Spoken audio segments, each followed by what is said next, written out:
আসসালামু আলাইকুম প্রিয় দর্শক শ্রোতা বন্ধুরা, দৈনিক প্রদীপ শিখার পক্ষ থেকে সকলকে সালাম ও শুভেচ্ছা। এখন গুরুত্বপূর্ণ বিষয় নিয়ে আপনাদের সঙ্গে আলোচনা করছেন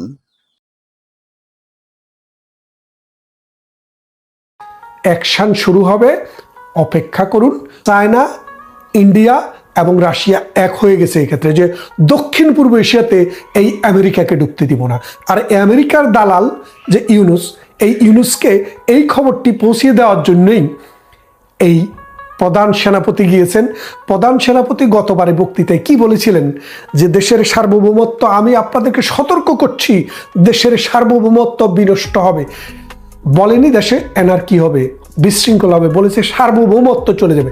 সার্বভৌমত্ব কখন যায় আপনারা বুঝতে পারছেন? ভারত বলে দিয়েছে, ভারতের অথরিটি বলে দিয়েছে যে আমেরিকার সাথে দহরম মহরম করে আপনারা বঙ্গোপসাগর দেওয়া, কক্সবাজারে দেওয়া এবং ওই যে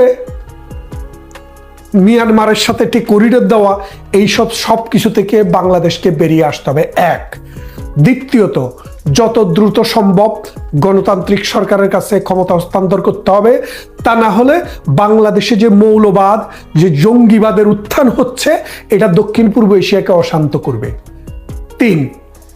তিন হচ্ছে আমেরিকার তাবেদার, যেই সব আমেরিকার টাকা খেয়ে জামাত, এনসিপি এবং ডক্টর ইউনূস গং যে আকাম কুকাম বাংলাদেশে চালাচ্ছে, মানুষকে যেভাবে হত্যা, নির্যাতন, দর্শন করছে, এতে করে এই অঞ্চলের স্থিতিশীলতা বিনষ্ট হচ্ছে। যত দ্রুত সম্ভব সুষ্ঠু নির্বাচনের মাধ্যমে, অংশগ্রহণমূলক এবং ফ্রি অ্যান্ড ফেয়ার ইলেকশনের মাধ্যমে ক্ষমতা হস্তান্তর করে দিতে হবে। এই ইস্যুগুলি ভারতের উচ্চ পর্যায় থেকে আমাদের সেনাপ্রধানকে বলে দেওয়া হয়েছে, তিনি সেটি কনভে করেছেন। কনভে করে যেই সব জায়গাগুলো কনস্টিটিউশন পজিশন, তাদের কাছে গিয়ে খবরটি বলেছেন। এখন এই খবর পাওয়ার পর এই খবরটি আবার বিএনপির কাছেও ডিপ্লোম্যাটিকভাবে কনভে করা হয়েছে। বিএনপিকে বলা হয়েছে যে আপনারা যদি আওয়ামী লীগকে ব্যান্ড, জাতীয় পার্টিকে ব্যান্ড, 14 দলকে ব্যান্ড, এই মবের দাবিকে সমর্থন করে যদি কোনোভাবে এই ম্যানিপুলেটেড ক্ষমতায় আসার চেষ্টা করেন, তাহলে আপনাদের আয়ু হবে কচু পাতার পানির মতো। ক্ষমতায় যেতে পারবেন, ক্ষমতার স্বাদ আপনারা পাবেন না। এই কথা শোনার পর বিএনপিরও একটু পায়ের নিচের মাটিটা কেঁপে উঠছে। কি বলে, ভারতের মতো শক্তিশালী রাষ্ট্র, যাদের সাথে এখন চীন জয়েন করেছে, যাদের সাথে রাশিয়া জয়েন করেছে, আজকে যদি ভারতের কথা মতো যদি স্টেটমেন্ট আমরা না দেই, ভারতের কথাকে যদি অগ্রাহ্য করি, তাহলে আমাদের ভাগ্যে কি আছে নোবডি নোজ। তাড়াতাড়ি এই বিএনপি তাদের প্রেসিডিয়াম কমিটি, যেটাকে বলে স্থায়ী কমিটি, সেই কমিটি মিটিং করলো। মিটিং করলে ঘোষণা দিল যে আমরা কোনো দলকে নিষিদ্ধ করার পক্ষে নই। এবং সাথে সাথে আরো একটি কথা বলেছেন যে আমরা পিআর পদ্ধতিতে যে ভোট, সেই ভোট নিয়ে আমরা নির্বাচন হতে দেব না, অর্থাৎ আমরা সেই পক্ষে নেই। তাহলে এখন ব্যাপারটা বোঝেন, এনসিপিও এখন কিন্তু সুর নরম করেছে। এনসিপিও দেখতেছে দুনিয়ার আবহাওয়া ঘুরে গেছে, এখন বিএনপির সাথে লেজ গুটিয়ে আস্তে আস্তে বিএনপির থেকে কয়টি আসন নিতে পারে সেই চিন্তায় মশগুল। তার মানেটা কি বুঝলেন? বাংলাদেশের সেনাপ্রধান সবার কাছে একটি সুস্পষ্ট মেসেজ দিয়ে দিলেন যে এই দানাই পানাই করে 1 বছর তো কাটিয়ে দিলেন, সময় আর বেশি হাতে নেই। যদি সময় আর বেশি নিতে চান, তাহলে অবস্থা খুবই খারাপ হবে। তার মানে ভারতের যে অবস্থান ভৌগোলিকভাবে, আপনারা একটা জিনিস বোঝেন, আমেরিকার মতো একটা রাষ্ট্রকে ভারত তো আজ করে চলে না। তারা বলছে, রাজনাথ সিং এর বক্তৃতা আপনারা শুনেছেন, তিনি বলেছেন যে কোনো বন্ধুই চিরকাল বন্ধু আর কোনো শত্রুই চিরকাল শত্রু নয়। অর্থাৎ রাষ্ট্রের সাথে যে আরেকটা রাষ্ট্রের সম্পর্ক, সেই সম্পর্ক যেই কোনো সময় পরিবর্তন হতে পারে। বাংলাদেশ বন্ধুপ্রতিম রাষ্ট্রের টপ লেভেলে ছিল, আর এখনো বাংলাদেশ শত্রু রাষ্ট্রের 5 নম্বর তালিকায় ভারতের। তার মানে এটা আপনি বুঝছেন, অতি অল্প সময়ে ডক্টর ইউনূস তাকে যারা নিয়োগ করেছে তারা এবং রাজাকাররা, জামাতেরা, আলবদরেরা পাকিস্তান থেকে প্রতি সপ্তাহে সপ্তাহে মন্ত্রী নিয়ে আসতেছে। মনে হয় যেন পাকিস্তানে সোনার খনি আছে, এই সোনার খনি দিয়ে বাংলাদেশ 2 তালা করে ফেলবে, 3 তালা করে ফেলবে, নাকি 7 তালাও করে ফেলে। এইরকম অবস্থায় ইন্ডিয়া দেখলো যে এই দক্ষিণ পূর্ব এশিয়ার ভিতরে তো একটা দোজক বানায় ফেলতেছে, অর্থাৎ একটা মৌলবাদের ঘাঁটি বানাচ্ছে। মোল্লারা যেখানে সেখানে যাইয়া বিনা উজুতা আজান দেওয়া শুরু করছে। এটাকে বন্ধ করতে হবে। এই বন্ধ করার জন্যই ভারত কিন্তু সোচ্চার হয়েছে। ভারতের যে সোচ্চার এটা আপনারা বুঝবেন ওই সেনাবাহিনীর দৌড়টা যদি একটু দেখেন। সেনাবাহিনী কিন্তু এমন দৌড় দৌড়িয়েছে, একবার চিফ জাস্টিস, একবার প্রধান উপদেষ্টা, আরেকবার প্রেসিডেন্ট। আর বড় কোনো জায়গা নাই দেখে তারা যেতে পারেননি। এর বাইরেও বিএনপির সাথে, এনসিপির সাথে, জামাতের সাথে তাদের ফোনে বা বিভিন্ন মাধ্যমে আলোচনা হয়েছে। আলোচনা হওয়ার পর যেই অনুসিদ্ধান্ত হলো সেটি হলো অতি শীঘ্রই জামাত আসুক বা না আসুক ডাজেন্ট ম্যাটার, নির্বাচন করে ফেলতে হবে এবং এক্সিস্টিং পদ্ধতিতেই বাংলাদেশের সংবিধানের অধীনেই নির্বাচনটি হতে হবে। তাহলে বোঝেন, এখন জামাত বলছে যে আমরা নির্বাচনে অংশগ্রহণ করব না, কি না হলে পিআর পদ্ধতি না হলে। কেন বলছে দেখেন, কিছুদিন আগে একটি জরিপ হয়েছে। জরিপটি কারা করেছে? ব্র্যাক করেছে। এই ব্র্যাকের জরিপে যে জিনিসটি এসছে সেটি হলো যে বাংলাদেশে এনসিপি, বিএনপি এবং জামাত এবং তাদের যে দোসর দলগুলো আছে, ইসলামিক দলগুলো আছে, তাদের পক্ষে বাংলাদেশের 100 জন ভোটারের মধ্যে মাত্র 32 জন ভোটার, আর বাকি 68 জন ভোটার বিএনপিও চায় না, জামাতও চায় না, এনসিপিও চায় না, পাকা মার্কাও চায় না, মৌলবাদী অন্যান্য যে জঙ্গি দল আছে তাদেরকেও চায় না। তাহলে কাকে চায়? আওয়ামী লীগকে চায়। তার মানে ডাইরেক্টলি ইনডাইরেক্টলি বাংলাদেশের 68% মানুষ বর্তমান ব্যবস্থা, বর্তমান আইন, বিচার, শাসন এবং সরকারের বিপক্ষে। এই সরকারটি কার? জাতীয় বিএনপির। এই সরকারটি কার? জামাতের, এনসিপির এবং ওই সরমোনাইয়ের। তো এই সরকারের যে অবস্থান আজকে, এই অবস্থানের উপরে ভিত্তি করে যে জরিপটি হয়েছে, বাংলাদেশের মানুষ ক্লিয়ার জবাব দিয়েছে যে আমরা এই সরকার, এই জামাত, এই বিএনপি, এই এনসিপিকে চাই না। আমাদের দেশকে যারা ভালো চালিয়েছে এবং ভালো চালাতে পারবে, যারা এই দেশকে উন্নত করতে পারবে, মানুষের জীবন বদলাতে পারবে, সমাজ বদলাতে পারবে, মাথাপিছু আয় বৃদ্ধি করতে পারবে, শিক্ষা ঘরে ঘরে পৌঁছিয়ে দিতে পারবে, বিদ্যুতের আলো ঘরে ঘরে দিতে পারবে, ট্রান্সপোর্টেশন, কমিউনিকেশন, হেলথ বাড়াতে পারবে, আমরা তাদেরকে চাই। গত 15 বছর থেকে প্রধানমন্ত্রী শেখ হাসিনা একটা গরিব রাষ্ট্রকে এমন একটা জায়গায় নিয়ে গিয়েছে, পাকিস্তানের চাইতে 2.5 গুণ বেশি ধনী হচ্ছে বাংলাদেশ, শ্রীলঙ্কার চাইতে 3 গুণ ধনী হচ্ছে বাংলাদেশ, নেপাল, ভুটান, আফগানিস্তান, মায়ানমার, এদের কথা আর বললামে না।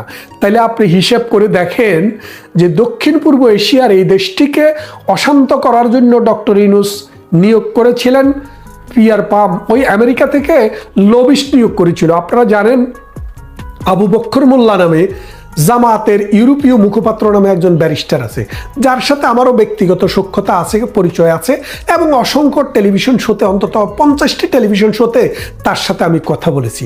তিনি সাম্প্রতিক একটি শোতে বললেন যে প্রধানমন্ত্রী শেখ হাসিনাকে মানে এই ক্ষমতা থেকে নামানোর জন্য, বাংলাদেশের ক্ষমতাটাকে কুক্ষিগত করার জন্য আমেরিকার যে ফার্মটি ডক্টর ইউনূস নিজের টাকা দিয়ে নিয়োগ করছিল, ঠিক একই ফার্মকে জামাতও টাকা দিয়ে নিয়োগ করেছিল।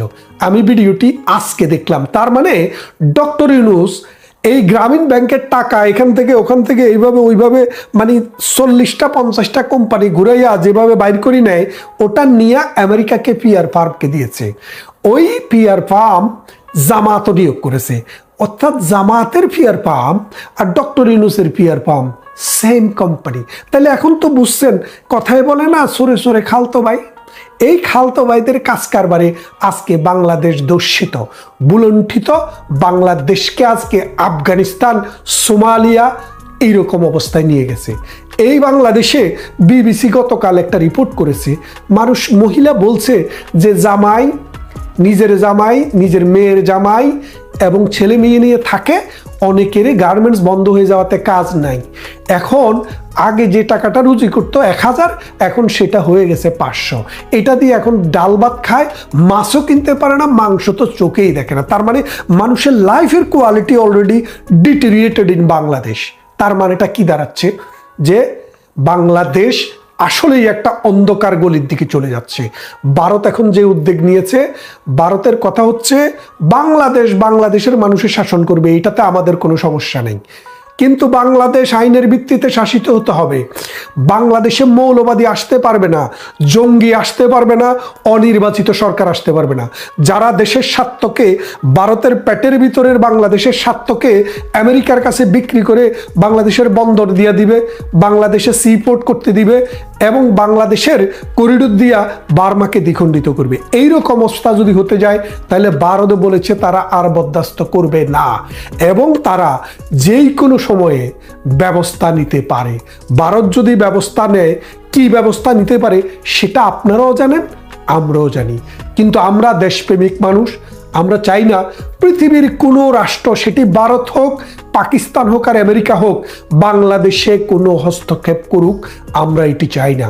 বাট আজকের যে অবস্থা হয়েছে, আফগানিস্তানে এসে প্রথমে রাশিয়া, পরে আমেরিকা, পরে ব্রিটেন যেভাবে হামলা চালিয়েছে তালেবান জঙ্গিদের বিরুদ্ধে, সিরিয়াতে যেভাবে পুরো পৃথিবী যুদ্ধ করেছে জঙ্গিদের বিরুদ্ধে, লিবিয়াতে যেভাবে জঙ্গিদের বিরুদ্ধে যুদ্ধ করেছে পুরো পৃথিবী, এসে ইরানে যেভাবে জঙ্গি বলে তাদেরকে আক্রমণ করা হয়েছে, এইরকমভাবে বাংলাদেশও আক্রান্ত হোক, আমরা সেটা চাই না।